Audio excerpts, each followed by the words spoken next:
சீக்கிரம் எழுந்து வா. சில வீடுகள்ல சனியில வந்து தொலை அப்படின்பா. சில நேரத்துல கொஞ்சம் பிள்ளைங்கன்னா சேட்டை பண்ணும். பிள்ளைங்கன்னா கொஞ்சம் சேட்டை பண்ணும். பிள்ளைங்கன்னா சேட்டை இல்லாத பிள்ளைங்களே கிடையாது. நாம பண்ணாலும் சேட்டையா சின்ன வயசுல உண்டா இல்லையா? எனக்கு வேணும்ன்றத நான் கண்டிப்பா கேட்பேன். அப்படிதானே நம்ம எல்லாம் வளர்ந்தோம். அந்த காலத்துல வளராமையா இருந்தோம். இப்போ பிள்ளைங்கன்னா அந்த சேட்டை பண்ணல. அது மாதிரி இப்ப பிள்ளைகளை என்ன வார்த்தை சொல்லக்கூடாதுன்னா சனியேன்னு திட்டக்கூடாது, மூதையன்னு திட்டக்கூடாது, அதுக்கப்புறம் குரங்குன்னு சொல்லக்கூடாது. இதெல்லாம் சொன்னா ஆயுள் குறைபாடு வருமா? என்ன வரும்? ஆயுள் குறைபாடு வரும். அதனால சொல்லக்கூடாது. இப்போ இந்த குழந்தை என்று சொல்லக்கூடியவரை 33 தேவர்கள் வாழ்த்தணும். என்ன சொல்லி வாழ்த்துவார்களே?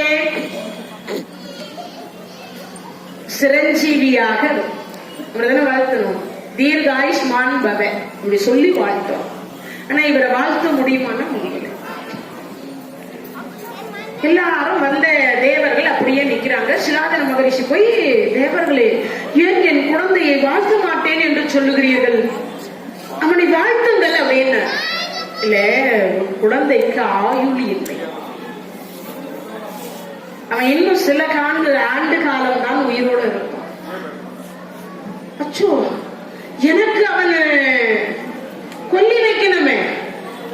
அவனுக்கு முன்னாடி நான் போனா பரவாயில்ல, அவனுக்கு அவன் போயிட்டு நான் இருந்தா. அப்பதான் சோகத்திலையும் கொடுமையிலையும் கொடுமை என்ன தெரியுமா? சோகத்திலேயே ரொம்ப கொடுமையான சோகம் வந்து புத்திர சோகம்.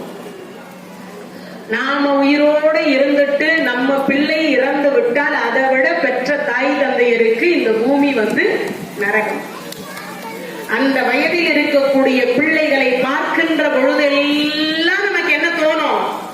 என் குழந்தை இருந்திருந்தா இந்த வயசுல இருந்திருப்பான், என் குழந்தை இருந்திருந்தா இந்த வயசுல இருந்திருப்பான் என்று தோணும். ஒவ்வொரு முறையும் நினைக்க நினைக்க நினைக்க நினைக்க இந்த பூமி அவர்களுக்கு நரகம். அந்த வாழ்க்கையை அனுபவிச்சவர் யாரு? அந்த வாழ்க்கையை அனுபவிச்சவர் யாரு?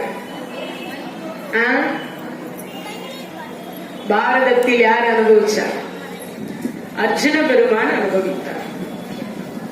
பாண்டவர்கள் அனுபவித்தார்கள்.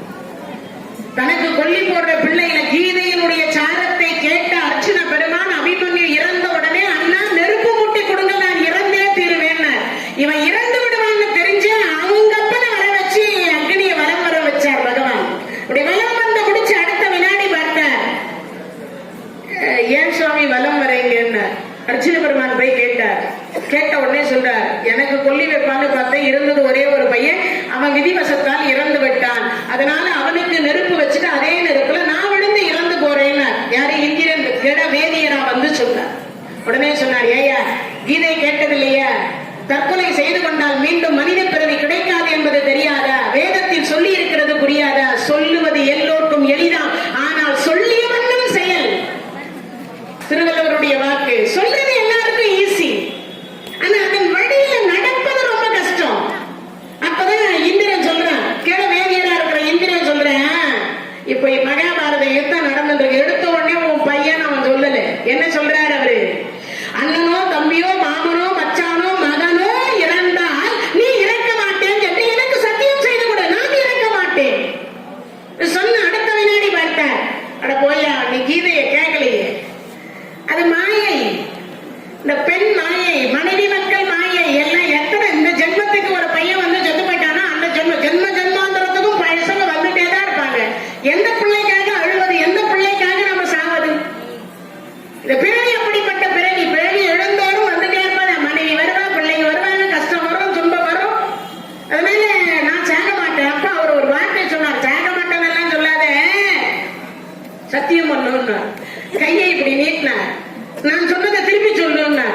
அண்ணனோ தம்பியோ மாமனோ மச்சானோ மகனோ இறந்தால் நான் இறக்க மாட்டேன். இவரும் பண்ணிட்டார் சத்தியம்.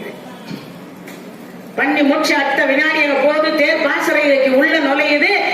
எப்பொழுதும் மகன் என்பது ஒரு மகன் எப்படி இருக்கணும்னு சொல்லி வாழ்ந்து காட்டியவன் அபிமன்யு.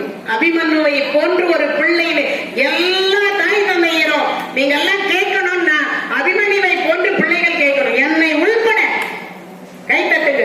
அவன் வரலாறு ஒரு செகண்ட், ஒரே ஒரு 2 நிமிஷம் சொல்றேன் பாருங்க.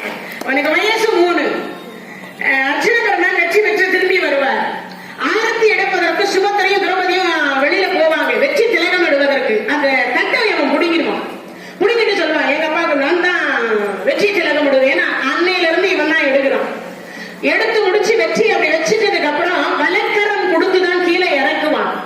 இறக்கி அடுத்த வினாடி 3 வயசு குழந்தை, அந்த குழந்தை நேரா போய் வெந்நீரும் பன்னீரும் கலந்து கொடுத்து பின்பக்கமாக தந்தைக்கு முதுகு தேய்ச்சி விடுவான். எத்தனை ஆண்கள் குழந்தைகள் இன்னைக்கு தந்தையினுடைய முதுகு தேய்ச்சிருப்பீங்க சொல்லுங்க பாப்போம். ஆனா அவன் செஞ்சு முடிச்சு அடுத்த வினாடி வந்து சிவபூஜை பண்ணுவார். சிவபூஜைக்கு மலரெல்லாம் எடுத்து கையில கொடுப்பான். அவர் சொல்லுவார், இவன் பின்பக்கமாக இருந்து விசிறுவான், அப்பா முதுகுல ஒரு துளி வேர்வை வரக்கூடாதுன்னு விசிறிடுவான். விசிறி முடிச்சு அடுத்த வினாடி பார்ப்பான், அப்பாவுக்கு போய் முதல்ல சாப்பாடு கொடுப்பான். சாப்பாடு கொடுத்து முடிச்ச உடனே அப்பா தூங்குறதுக்கு போவார். உடனே